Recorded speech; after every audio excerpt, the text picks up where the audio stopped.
All right, so this is James back at it with the 79th Street podcast. Today I have one of my guests. I have Lisa Lyons, and I'm going to let Lisa introduce herself. All right. Well, what's up, James? And hey, everyone. Thanks for having me. Hope everyone had a good Christmas and that they're ready to, walk out these last few days in this 20 year of 2020. But I'm Lisa Lyons. I am the author of The Real Deal: A Family's Guide to College. I'm born and raised Chicago native, South Side girl like Michelle Obama. Uh, been in higher ed for 15 years in the role of academic advising, but have taken on other avenues such as teaching, mentoring, now merging in my role more, doing some more career guidance and career counseling. So yeah, I've been around and, Well, happy to be here. yeah, thanks for taking this time. I know we had talked probably June about making this happen, Yeah, and it just that's okay. yeah, but here we are, and so I want to start just jump into it with the first question. So, what motivated you to write The Real Deal? So, The Real Deal is a book that Lisa wrote, and I will tell everybody it's a fairly easy read. I read it this morning.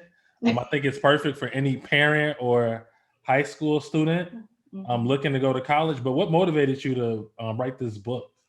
Well, two things. So the first thing was I think my years in higher ed and working with just various families and seeing that, they, they're told go to college and all this stuff in high school, but then reality hits once they actually get here. And as much as people prepare students, oh, get the best grades, get all the scholarships, but sometimes they're not the mental capacity sometimes is not there, as well as the financial capacity is not there. So often people get the real shock value and then they have to either leave or they take off and never come back.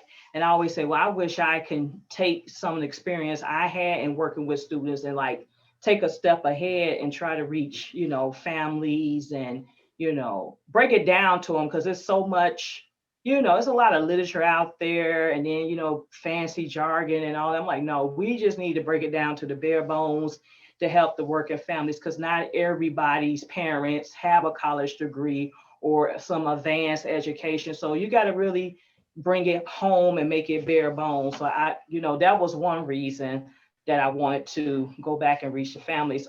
Second reason, um, I became a member of the Young Professional Women's League, and they was really about, what's your brand, who are you, what are you, placed on this earth to do. And at the time, I was like, well, I don't think I got a brand. I don't know, it was like, yeah, I know I'm here to help people, but I felt like, I don't know what they asked me, what was your niche?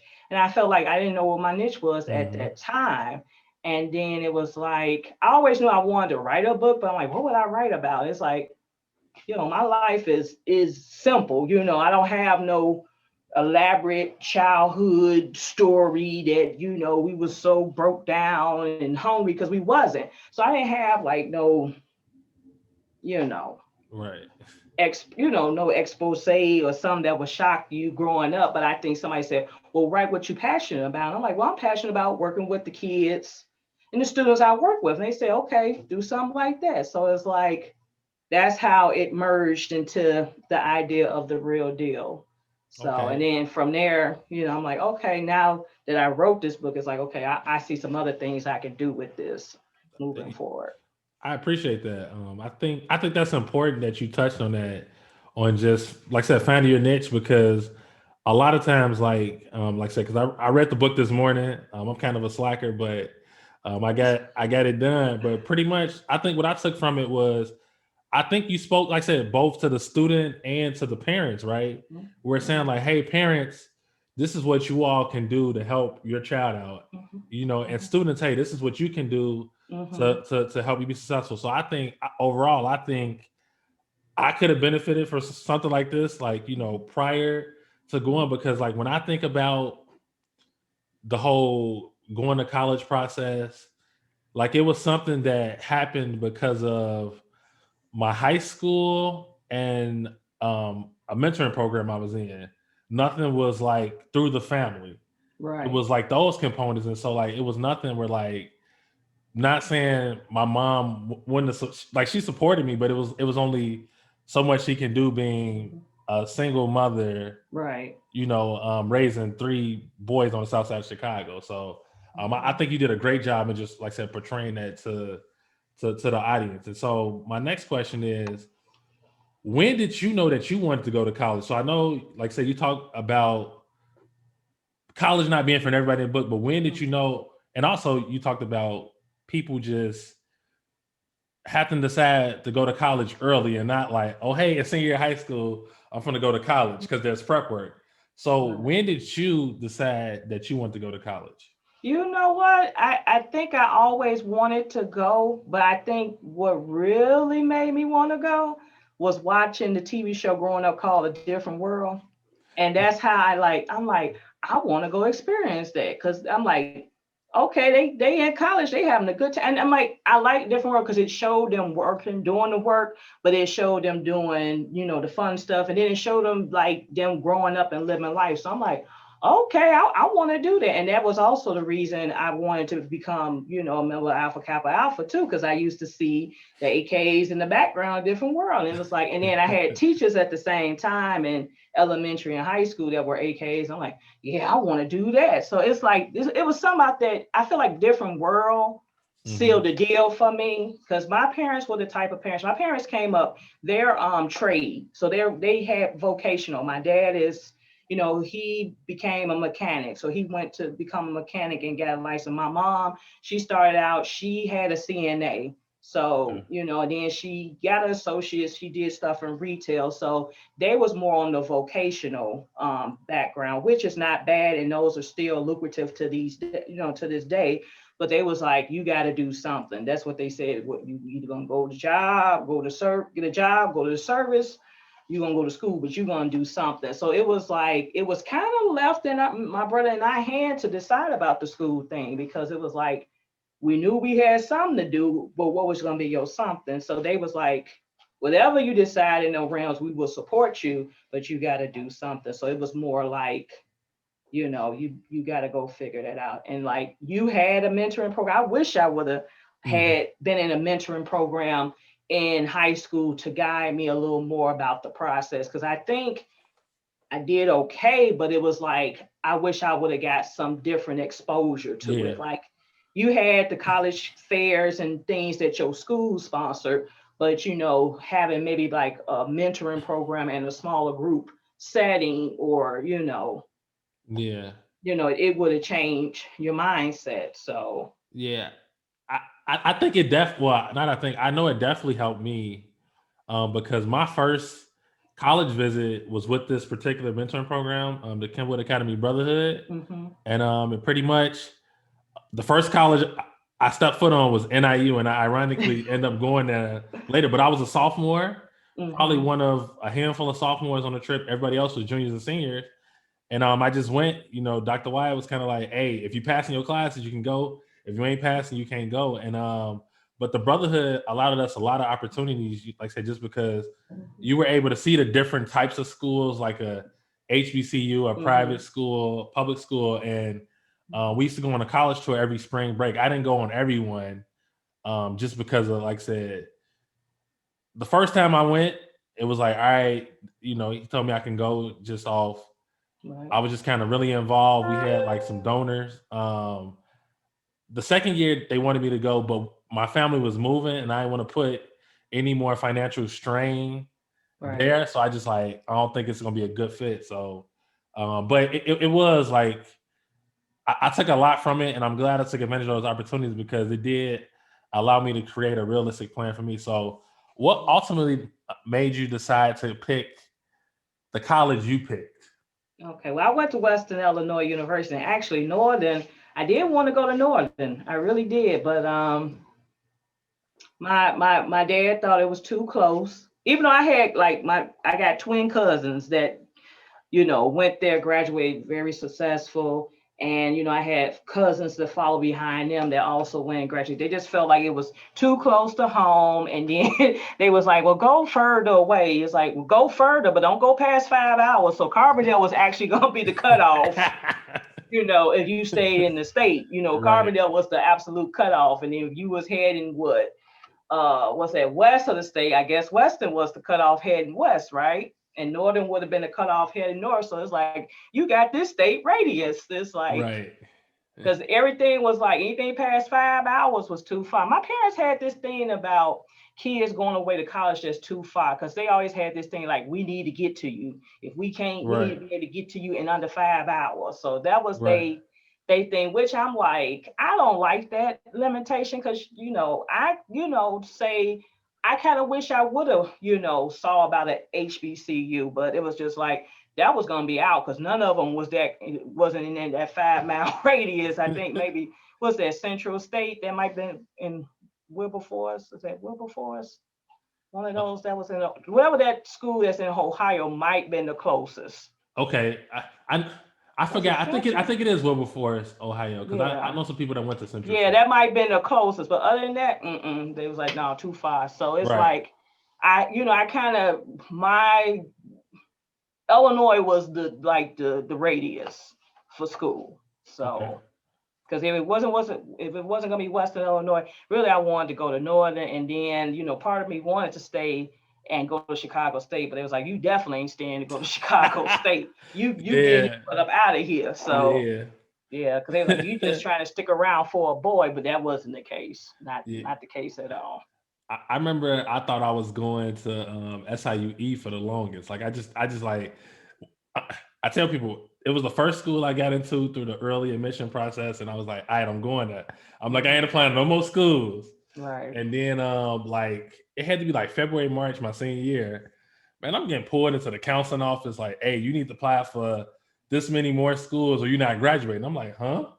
And they like, Wow. yeah, they said because there was an unofficial rule you had to apply to 5 colleges and all of this stuff. And so I ended up playing at NIU like in March and ultimately decided to go there because of another connection. Like I said, I know a guy who went there from Kenwood who was in the Brotherhood and the Black Male Initiative group, and he just spoke really highly of it. And Mhm. I ended up there. So I just think it's funny, what happened. So Mhm. in your role, you mentioned teaching, and even in the book, teaching the college one-on-one course.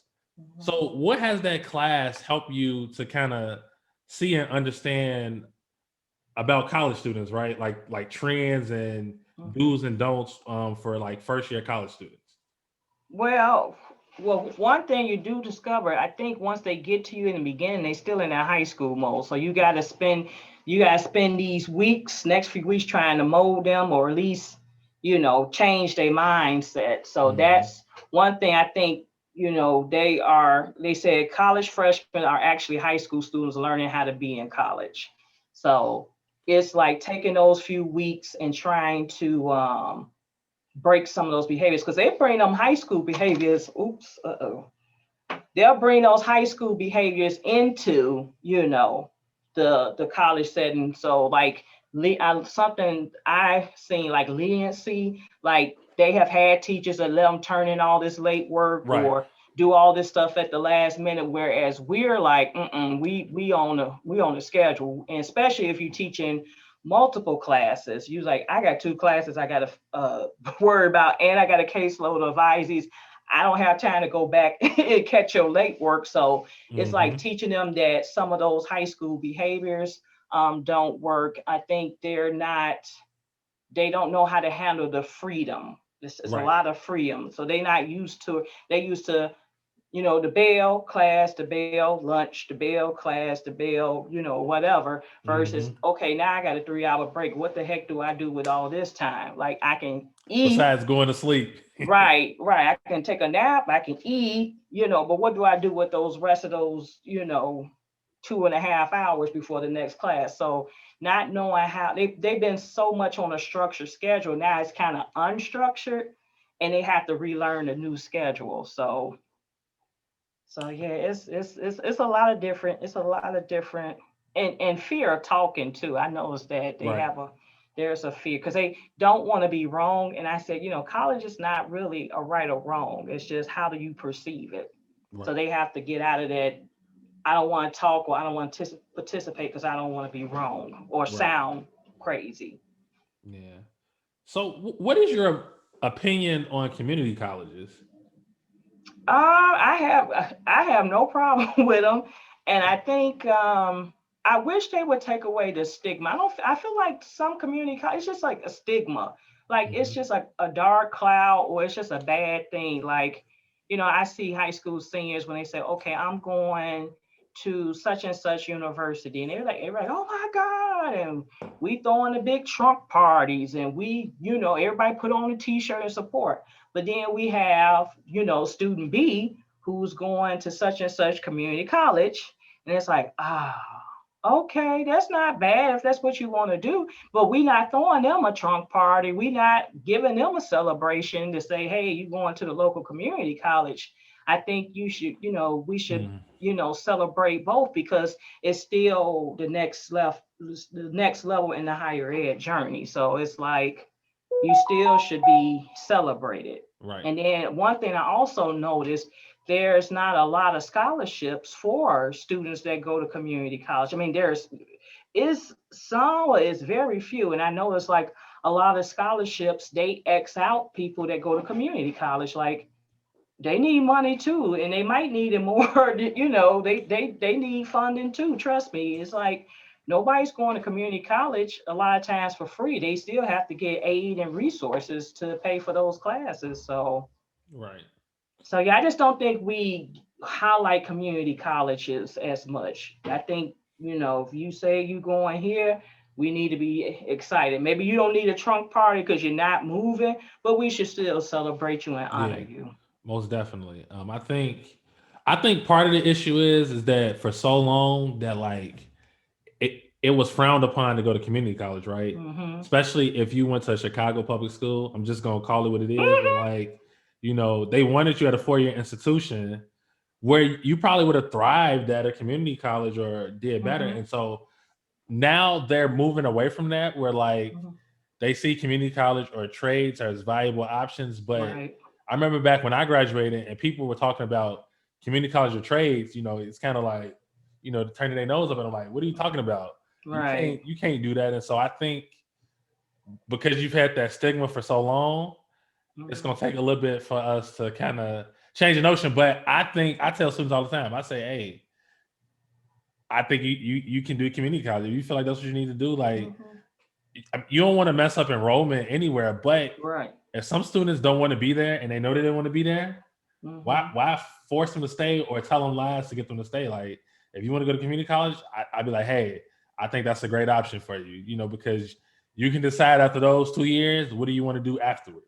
Right. And As I think opposed, that I think the beauty of the community college too is they meet you where you are. So you know how you have the 4-year institutions and oh, you didn't test high enough. You got to take 90 and all this stuff. I mean, they do that at the community college, but I feel like they meet you where you are. Like yep, all is welcome. Like it don't matter if your reading is up to par or it's not. If you're the greatest writer or you're not, or you can be English as second language. It doesn't matter. We take everybody. So I think that's the beauty of the community college.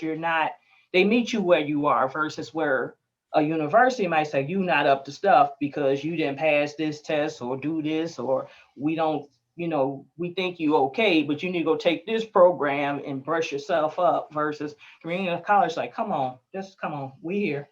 right, right.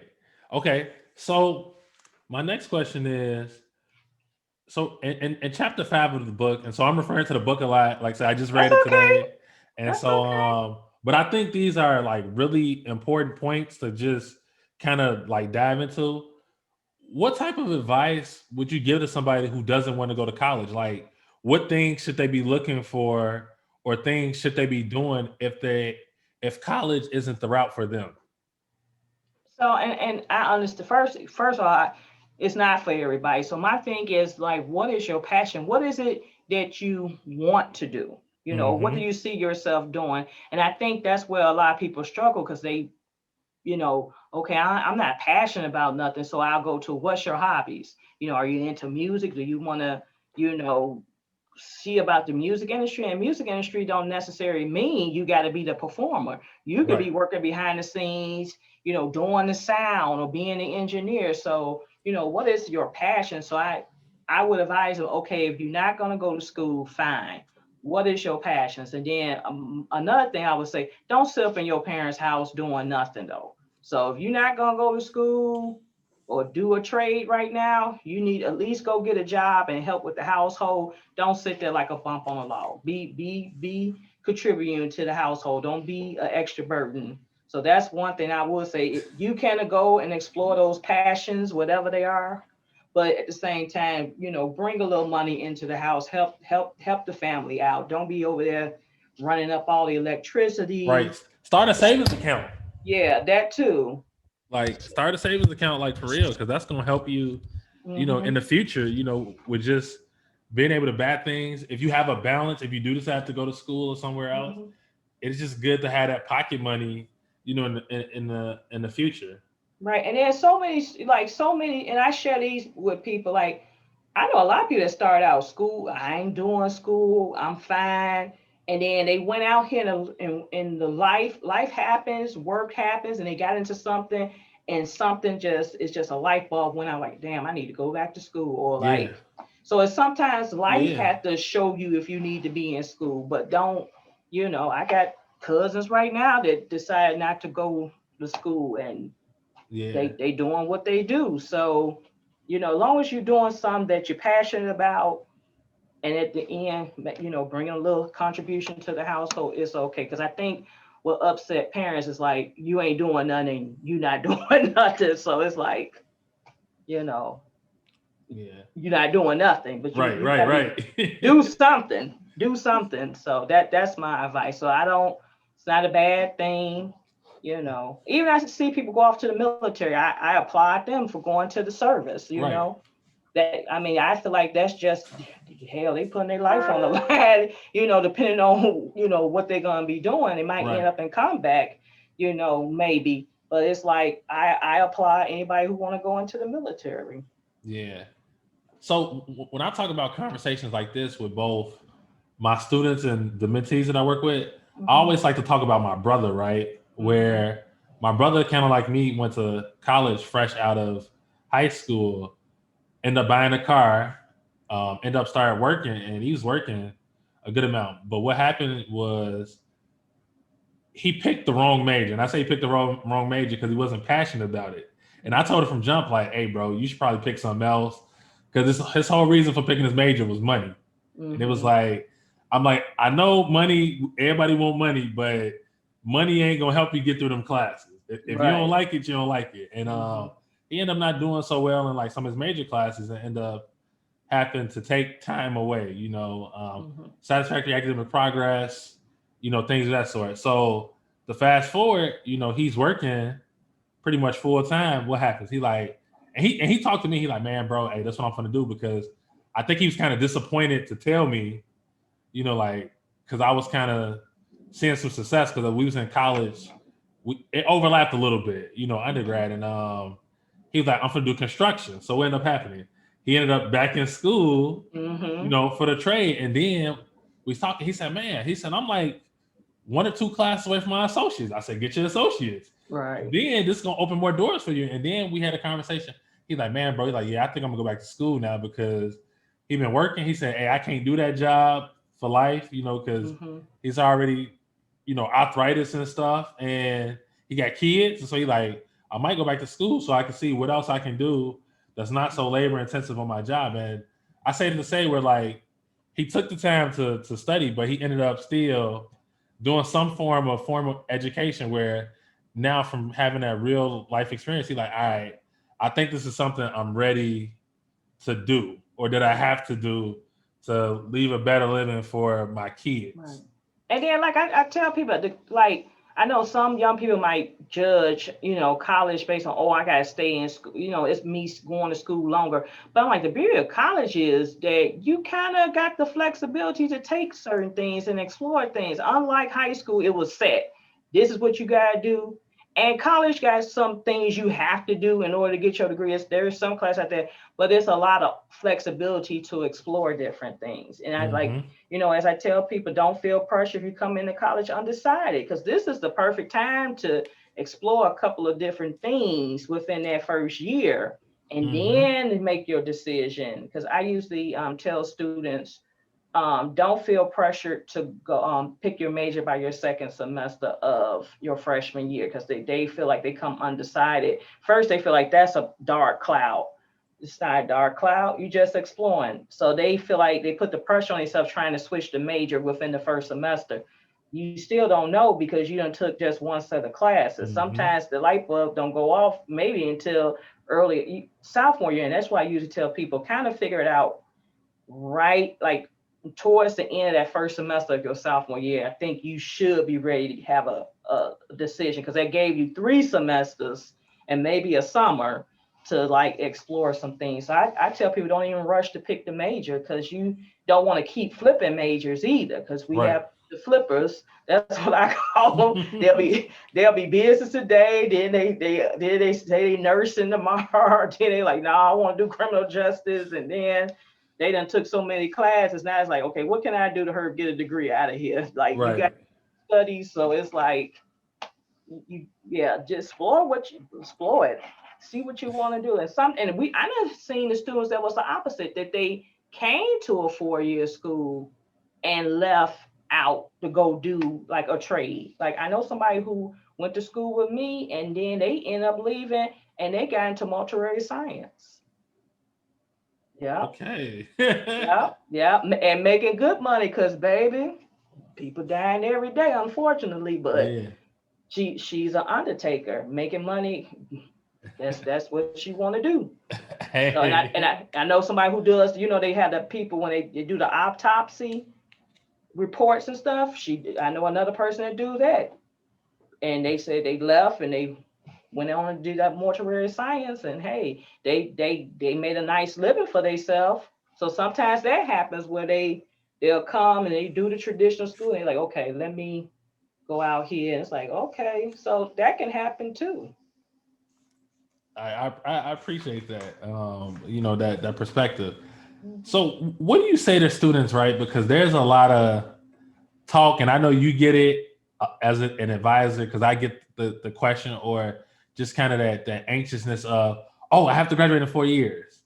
And so, what do you say to those students that maybe trying to rush through, or think that it has to be done in 4 years?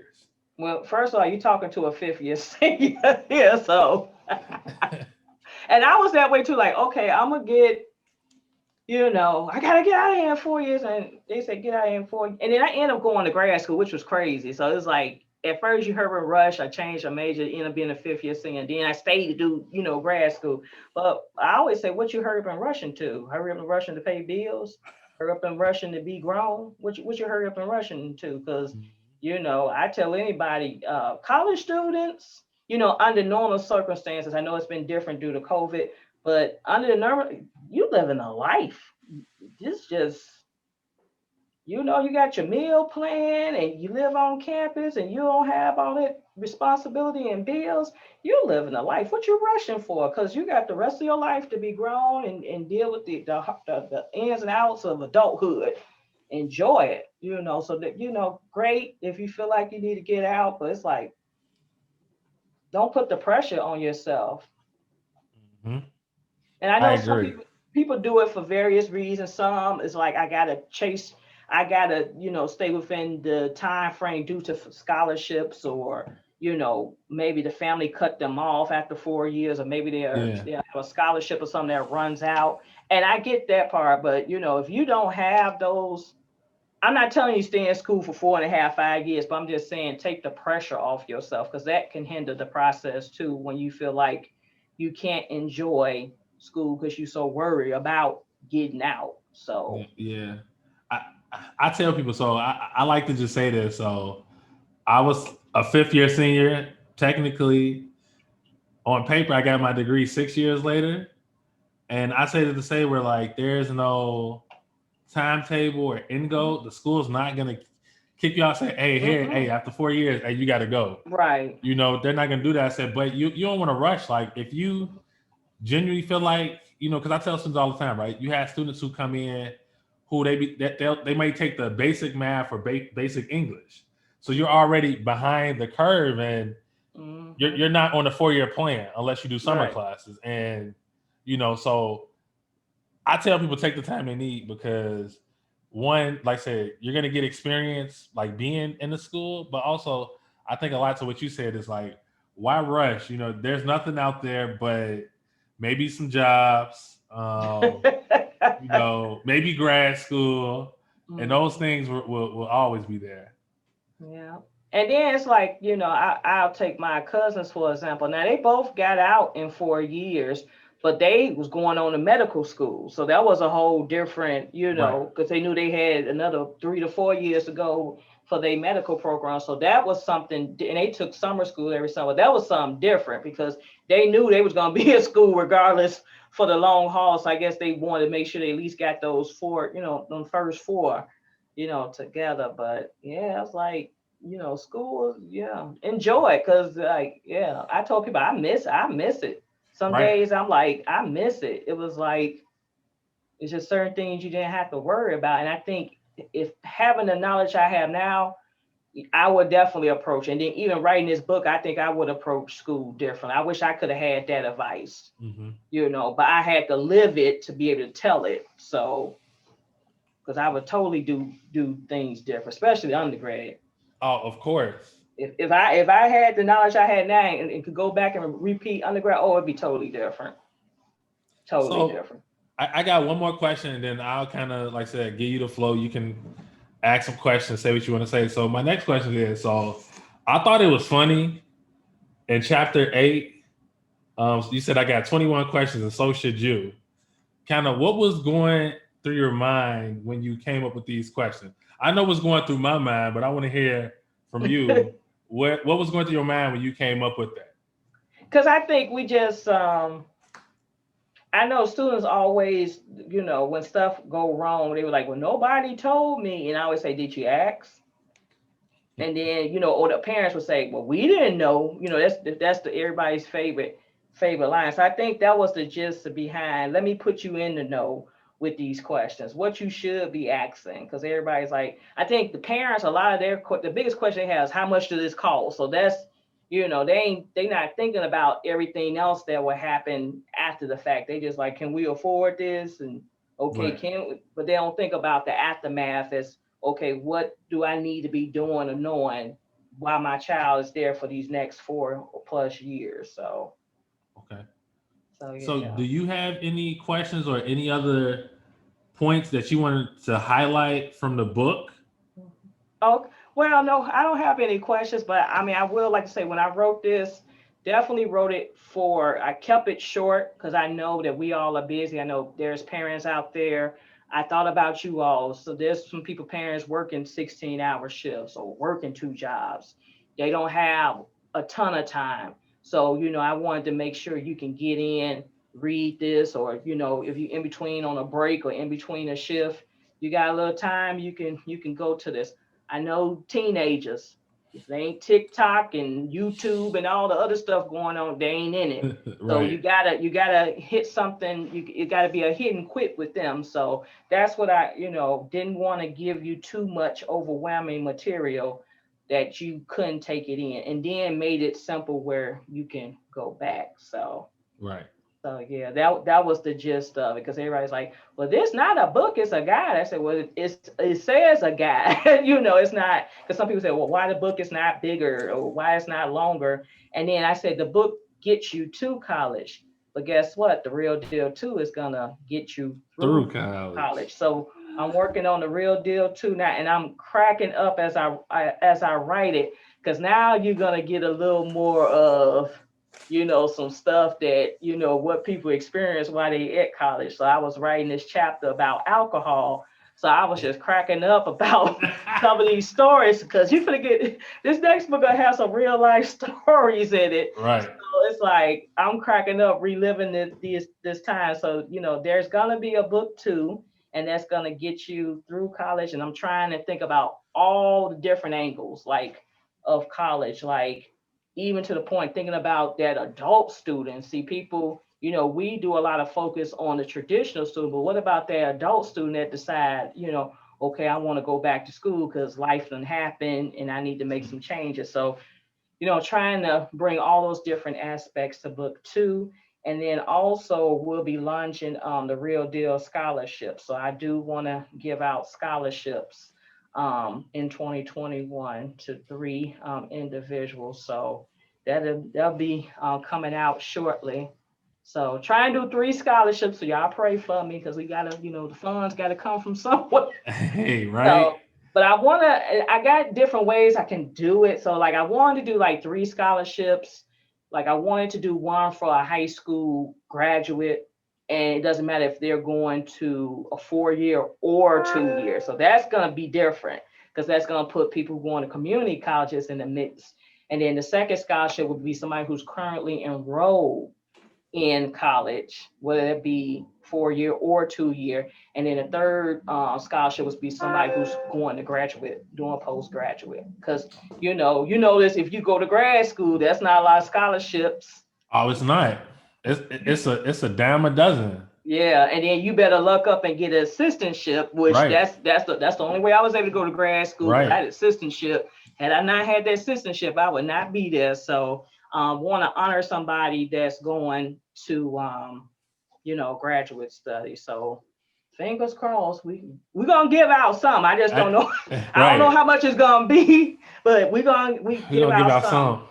So yeah, I definitely want to take this to another level. It's not just it being a book, but being a movement to motivate people as well and give out scholarships and do some cool stuff. So I'm excited about the next steps of this process. So All yeah. right. Well, I want to thank you for just like I said, taking the time to write the book and all of the work that you're doing, like I said, behind the scenes to, hopefully, not hopefully, to get in a scholarship launch, right? Hmm. Where you can award some students because that's the big issue. Like that question comes up so much, Hmm. on the advising like level. And then even like, just because I do the stuff that I do, like people always asking like, man, do you know any organizations giving away scholarships, for students? And sometimes it's like, nah, like I don't know what's going on. So, but it's good to like say have another resource attached to, like I Hmm. said, this book. Like I said, because I think this book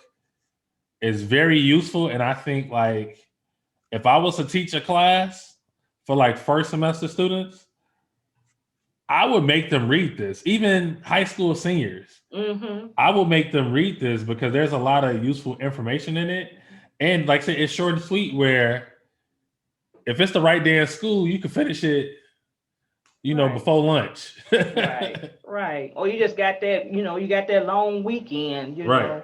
you can knock, especially if you're a reader, yeah, you can knock it out. Because even my mom read it because it was so funny. She said, I want to read it before it hit Amazon because I got to make sure you don't have me in here sounding crazy. And she read it in one night and she was like, okay, it's cool, Mars was clamping down, so you're Yeah, not she gonna have said, me out here. right. She said, let me see what you said about me and your father. I was like, Mom, it's nothing crazy. She's like, okay.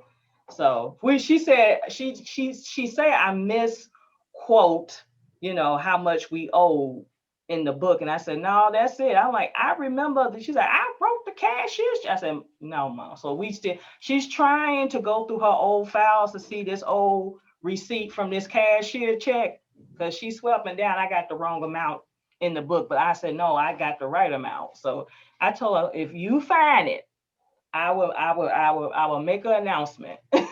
So, Hey, but yeah, yo, mama, own it. she ain't found that receipt yet because I said, I know. I said, I know because it was, yeah. It wasn't uh, a lot of money because trust me, you wouldn't have me walking around with no large sums of money as no freshman. right? So Because I said, it wasn't that big. you know what I'm thinking of. I remember, and it wasn't even like from the family. I remember I owe like a balance. Like I'm talking about I owe like 4,000, and I ended up getting a scholarship like in the fall. And so since the balance was from the summer, because I studied abroad, they was like, oh yeah, you got to go pay it. And I remember because it was like all this money sitting in my account, right? And you know, you talk to the wrong person. Right. They say, bro, man, we need to flip it. We need to figure out how we can flip that. You know, Mm-hmm. or like, you know, because I went to Miss Curry. I'm like, Miss Curry, why this happened? And Miss Curry was heated. She said, why they put that money in your account? She said, James, go pay it. Go pay it right now. And I went and did it because it required me to pretty much go to the bank, walk across the street, and pay it because you know they charge you to get checks depending on what banks you Mm-hmm. go to. So Right. I was just like, I learned that from my buddy because I went with him when he paid the balance, and he said, "I'm not going to give it no extra money." He said, "I'm gonna take Right. out all cash and make them count it in front of me." Right. And go So walk it over. right, just walk it over. But literally, that's what it was. I took it out, walked it over, and I'm like, all right, I'm done. And Miss Curry was checking. She's like, James, did you pay the balance? I said, Miss Curry, I paid the balance. I paid it so I could register for class. Right. But see, that's why you have to have those mentors around to keep to push you. Because if not, you could have had that buddy said, "Let's go flip it," and you was like, "Damn that bill." Because you know it's True. not like 4 years not like community college. Community college like, nah, we need a down payment. You can't keep these classes or you can't get these classes. 4 years be like, okay, rack up that bill. We don't care. Yeah. They be like, rack it up, and then when you go to register next, oh, now you can't register. Yeah, Well, we'll let you start. Come on, yeah, you yeah, we'll let you owe. start. Like, yeah, you owe 10 G's. Like, wait a minute. They say, remember that balance on the balance? So you didn't pay that either. So that's Yeah. how people be getting caught up. Because my mom said she, works with students and stuff, because she work in retail, and she was saying how they be owed in like big balances. She said they be like owed like 7,000, 10,000. I said they didn't know that before they signed up. Mm-hmm. Whatever school they go to different schools, and I'm like, they didn't know that before they signed up. Right. It's like you gotta know what you're getting yourself into, and then you got to. And I think everybody fall back on financial aid too. Is be like they just assume financial aid gonna cover everything, and sometimes they do, and a lot of times they It don't. don't. Yeah. So it's like that's why one of them 21 questions like, how much do we owe after you do all this? Because all this add up and it sound cute, but what do we owe? Because like Tommy still can have that $10,000 scholarship, but if it's five for this semester and five for this semester, or is it 10-10? Right. They don't understand that 10 is for the whole year, not just that one semester. Right. So you got to break down the lingo of how all this stuff works. So, yeah. All right, Lisa, I want to thank you for joining us or joining me on the podcast. I like to say us because I do have Mhm. some faithful audience members who listen, and I Yeah. think this go right into what I try to talk about, with the podcast and just higher education. So I definitely appreciate you, and I'm glad we was able to make this happen Yeah. now. Yeah. That's okay. It's no time for him. So, All right. So, hey, I'm gonna catch y'all on the next episode. I'm gonna be here. I hope y'all gonna be there too.